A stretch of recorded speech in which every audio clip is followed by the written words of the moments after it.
This is Emmy Award-winning Full Disclosure with Leslie Dutton, bringing you the news behind the news. This is segment 3 of our interview with economist Alan Meltzer. Capitalism is not a guarantee of success. There are no guarantees of success. The world doesn't give us guarantees of success. What capitalism does, is it gives us opportunity to make mistakes and to profit. Both. And many of the entrepreneurs, as everyone knows, started out by making mistakes. And what's so exceptional in many ways about the American system is that you don't get penalized for making mistakes. You get penalized in the sense that you lose the money that you've invested, but you don't get penalized in the sense that you can't start again. And many of them do. Now, if you went to a system which is a more political system, you make a big mistake, you're done. He published a memorable quotation in his book. Capitalism without failure is like religion without sin. It doesn't work.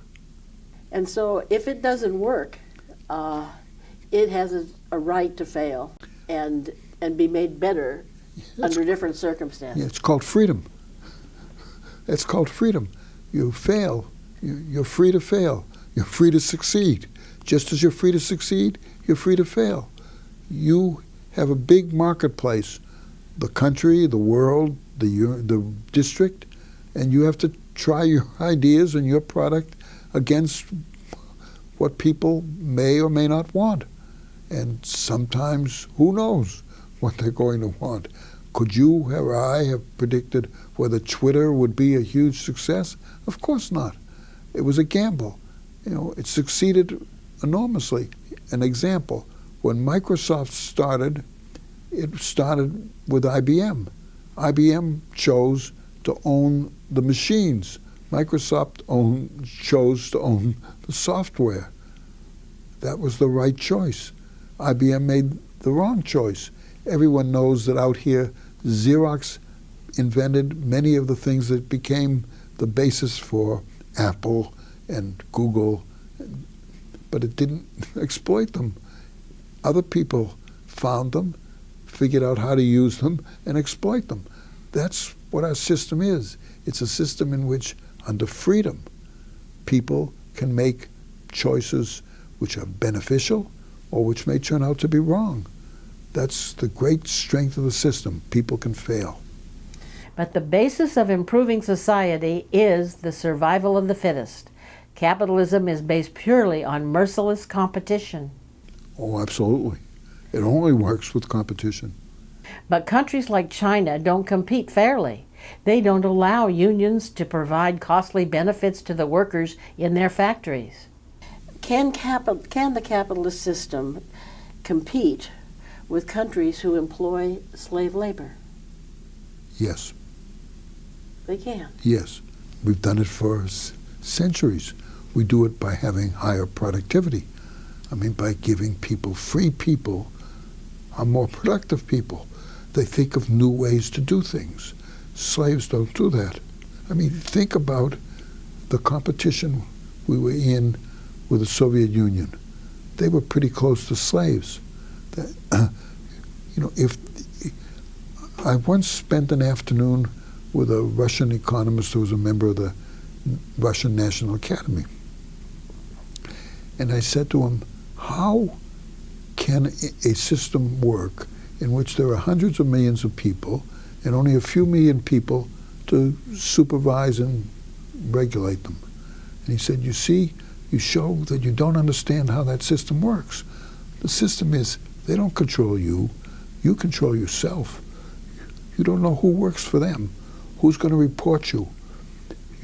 You don't know in your own family who may be working to report for various reasons to the state. So you don't stick your neck out and you don't say anything or do anything. Well, you don't get much innovation that way. In China, under the old regime, it wasn't that you knew what you could do or what you couldn't do. You didn't know what you could do. And the same thing my friend and my Russian friend said to me is, you don't know where the dividing line is. There's no clear dividing line. It could be here today and there tomorrow. If they want to arrest you, they will. So your job is stay out of trouble. Don't think of new ideas. Don't innovate. Just stay out of trouble. That's not a system that produces progress. And look at the result. 70 years, no great progress. They were able to produce steel because that's a known technology. They weren't able to innovate. Innovations come from the United States for the most part. Just here in California is a fountain of new innovations. Where in the world is there another place like Silicon Valley? There isn't. Here in this country is a widespread popular movement that paints successful corporations in a bad light. We hear the terms big oil and Wall Street. There was a protest movement even called Occupy Wall Street, which blamed the major corporations of excess greed and exploiting the poor. What do we say to people who say that these are capitalists who are greedy? Is that, or are they not really capitalists? Are they something else that are exploiting the human factor? They're giving people jobs.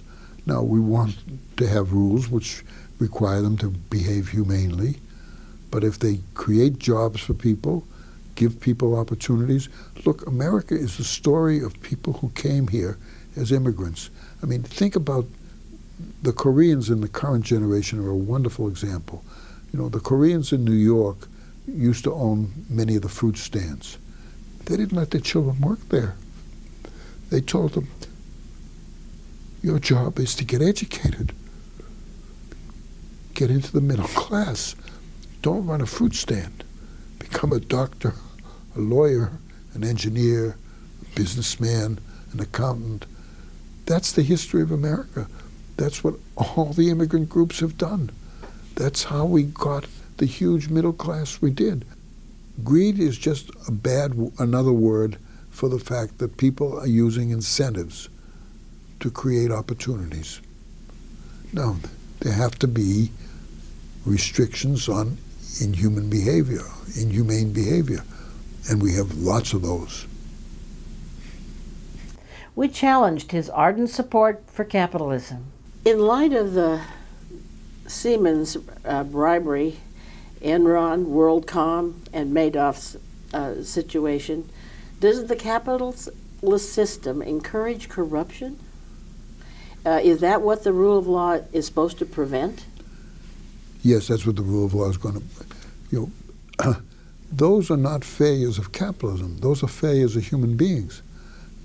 The thing that gets lost in this discussion is you put those human beings into a different system, they do the same things in different ways.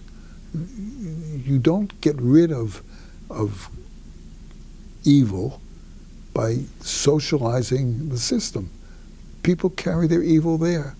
If you had to ask, where would you rather be a citizen?